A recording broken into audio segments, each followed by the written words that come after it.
স্বাগতম বন্ধুরা আজকের ভিডিওতে।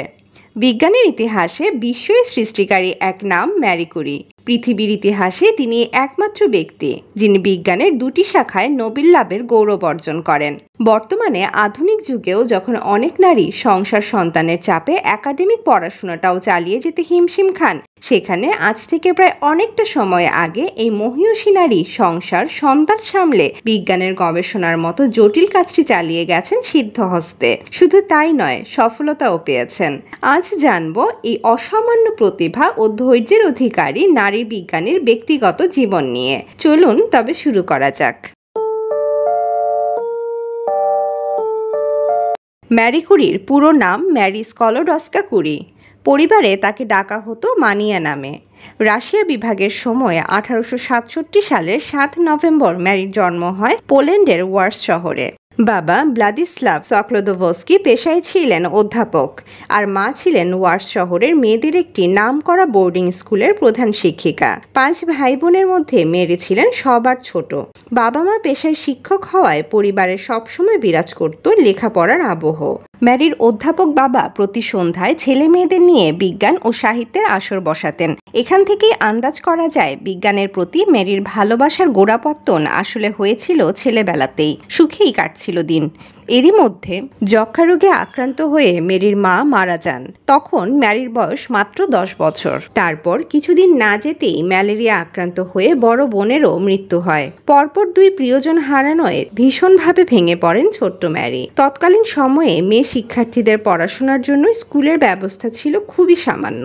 ম্যারি এবং তার বোন ব্রোনিস্লা পোলিসের একটি ভ্রাম্যমাণ বিদ্যালয়ে লেখাপড়া করতেন। কিন্তু তাদের লেখাপড়া বন্ধ হবার উপক্রম হয় যখন পলিস চেতনা লালনের অপরাধে তৎকালীন সরকার ম্যারির বাবাকে অধ্যাপকের পদ থেকে অব্যাহতি দিয়ে একটি নিম্ন শ্রেণীর চাকরিতে নিয়োগ দেন।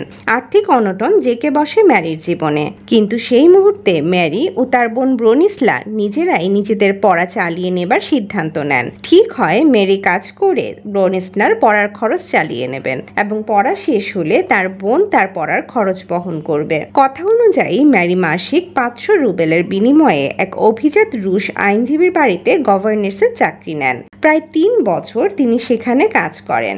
এই সময়ই ম্যারির জীবনে প্রথম প্রেম আসে।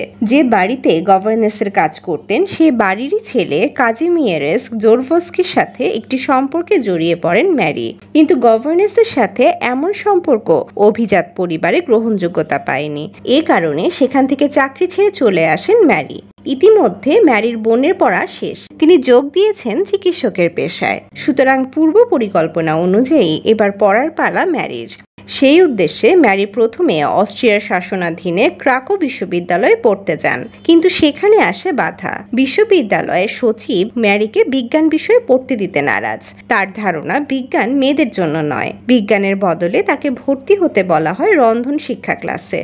পরবর্তীতে 1891 সালে ম্যারি প্যারিসের সোরবন বিশ্ববিদ্যালয়ে ভর্তি হন। সেখানে তিনি পদার্থবিজ্ঞান, রসায়ন এবং গণিতে অধ্যয়ন শুরু করেন। বিশ্ববিদ্যালয়ের কাছে ল্যাটিন কোয়ার্টারে একটি গ্যারেজ ভাড়া করে থাকতে শুরু করেন ম্যারি।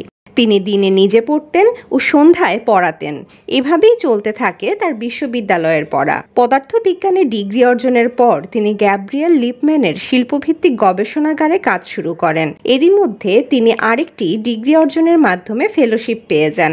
সুখের সুবাতাস এরপর থেকেই বইতে শুরু করে ম্যারির জীবনে। এ সময় পলিশ পদার্থবিদ অধ্যাপক জোসেফ কোভলোস্কির মাধ্যমে ম্যারির পরিচয় হয় বিশিষ্ট পদার্থবিদ পিয়েরে কুরির সাথে। প্রথম দেখাতেই ম্যারির প্রেমে পড়ে যান পিয়েরে। তবে ম্যারির মনে তখনও ছিল প্রথম প্রেমের তিক্ত অভিজ্ঞতা। পিয়েরে কুরির গবেষণাগারে দুজন একসাথে চুম্বক নিয়ে গবেষণা শুরু করেন। গবেষণা চলার সময়ে তাদের মাঝে তীব্র ভালো লাগা এবং ভালোবাসার জন্ম নেয়। তবে পিয়েরের আগ্রহটাই ছিল বেশি।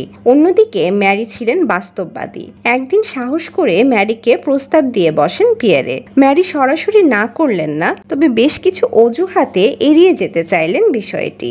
এড়িয়ে যাবার কারণের মধ্যে একটি ছিল ম্যারি তার নিজ দেশ পোল্যান্ডে ফিরে যেয়ে শিক্ষকতা করতে চেয়েছিলেন। বিষয়টি জানতে পেরে পিয়েরে এক প্রেমপত্র লিখে বসেন ম্যারিকে। চিঠির অংশবিশেষ ছিল এরকম: আমরা একে অপরকে কথা দিয়েছিলাম যে আমরা একটি বন্ধুত্বপূর্ণ সম্পর্ক বজায় রাখব। আশা করছি তুমি তোমার মন পরিবর্তন করবে না। কোনো কথা কাউকে দিয়ে জোর করে পূরণ করা সম্ভব নয়। এটা খুব সুন্দর হতো যদি আমরা বাকিটা জীবন একসাথে কাটাতে পারতাম, আমাদের স্বপ্নের মতো করে। তোমার স্বপ্ন আমাদের স্বপ্ন, বিজ্ঞানকে নিয়ে দেখা আমাদের স্বপ্ন নিয়ে।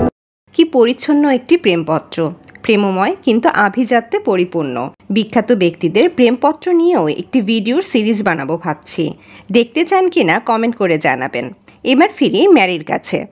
পিয়েরে ম্যারির প্রেমে এতটাই মুগ্ধ ছিলেন যে ম্যারির স্বপ্ন পূরণ করতে সব কিছু ছেড়ে পোল্যান্ডে যেয়ে ম্যারির সাথে শিক্ষকতা করতে চেয়েছিলেন। শেষে এমন পাগল প্রেমিককে আর না করতে পারেননি ম্যারি। 1995 সালে দুই পরিবারের সম্মতিতে বিয়ে হয় এই প্রেমিক যুগলের।